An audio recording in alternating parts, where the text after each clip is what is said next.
Graça e paz, como é que vocês estão? Espero que esteja todo mundo bem.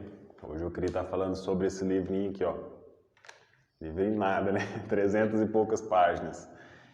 Chama Inteligência Humilhada, do Jonas Madureira. Olha essa capa aí, que legal.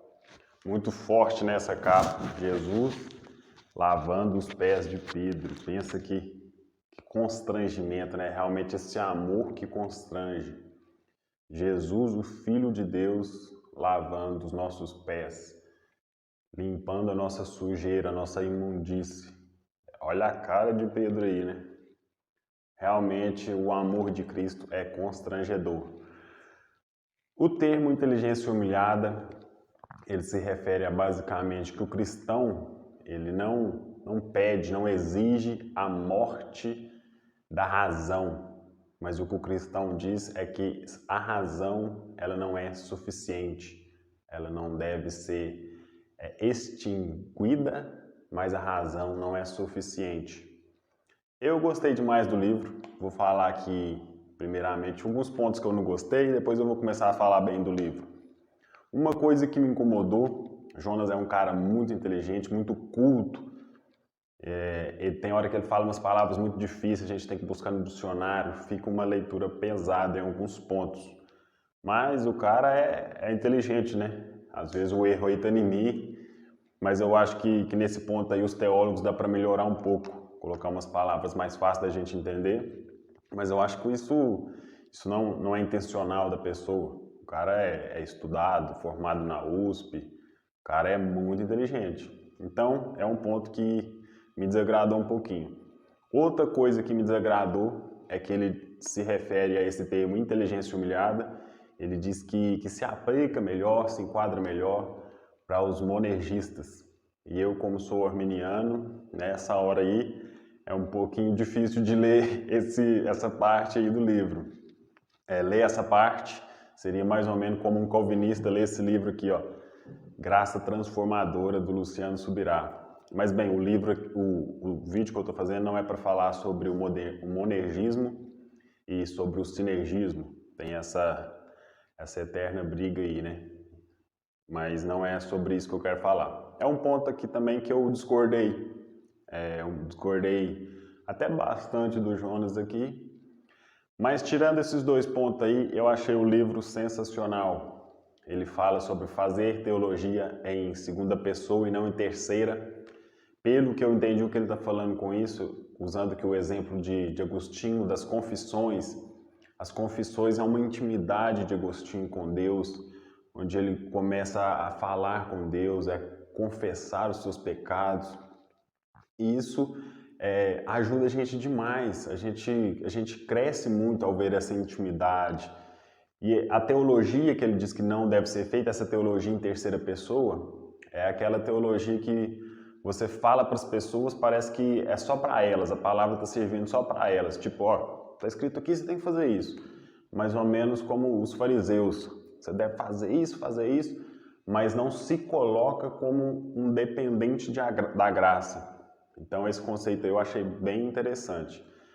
Mas o que mais me encantou nesse livro foi um capítulo que ele tira aqui para falar sobre a necessidade que a gente tem de buscar o conhecimento de Deus e o conhecimento nosso, o autoconhecimento. A gente é um ser limitado, um ser que sabe que vai morrer. Então a gente deve buscar o porquê que a gente está aqui, o porquê da nossa existência. Eu vou ler alguns pedacinhos aqui. Aqui ele fala assim, ó. Olha que sensacional isso aqui. Aquele que é de carne é como a erva, e sua glória é como a flor da erva. Ou seja, a vida do homem é fugaz, transitória, passageira, efêmera. Dura apenas um instante. Por isso, como pode o homem feito de carne se vangloriar? Mas, se a despeito disso o homem se vangloria, é porque é cego e incapaz de enxergar sua fraqueza. E termina por se conhecer, não pelo que ele realmente é, mas pelo que ele gostaria de ser. Ele usa aqui o exemplo de Pedro. A gente tem esse falso entendimento de quem realmente somos. Jesus está ali falando com os discípulos, eu vou ser crucificado, vocês vão me abandonar. Aí Pedro chega lá, não, isso não vai acontecer. Ainda que todo mundo te abandone, eu não vou te abandonar. E depois Jesus prova para Pedro que ele não se conhece. E essa é a nossa realidade, a gente não se conhece. A gente tem uma interpretação de quem somos equivocada. E somente através da palavra de Deus a gente conhece quem Deus é e quem realmente somos. Fora da revelação da palavra, mesmo que a natureza, ele compara aqui a natureza como pegadas que Deus deixou. É muito linda a natureza, mas a gente precisa estar com os óculos da palavra para a gente enxergar a natureza.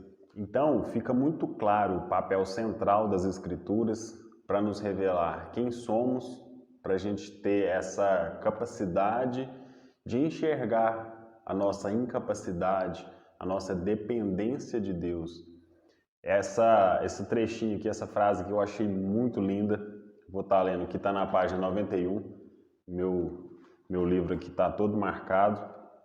Ele diz assim, ó: o conhecimento de Deus sem o da própria miséria faz o orgulho. O conhecimento da própria miséria sem o de Deus faz o desespero. O conhecimento de Jesus Cristo faz o meio termo, porque aí encontramos tanto Deus como nossa miséria. Ou seja, Cristo é a resposta, onde a gente enxerga a misericórdia de Deus, o tanto que somos pecadores, porque Cristo teve que morrer por nós, e a gente ali conhece o Deus que entregou o seu Filho. Ou seja, a gente conhece a nossa miséria e conhece o Deus de amor através de Cristo. Então, é como se fosse o auge do conhecimento de Deus, é Jesus Cristo. Deus quis se revelar através de Cristo. Então, um livro muito bom, principalmente nesse tema aí. Eu passei muito longe aqui de falar as coisas que tem no livro, tem muita coisa nesse livro, então eu acho que vale a pena sim ler, muito top.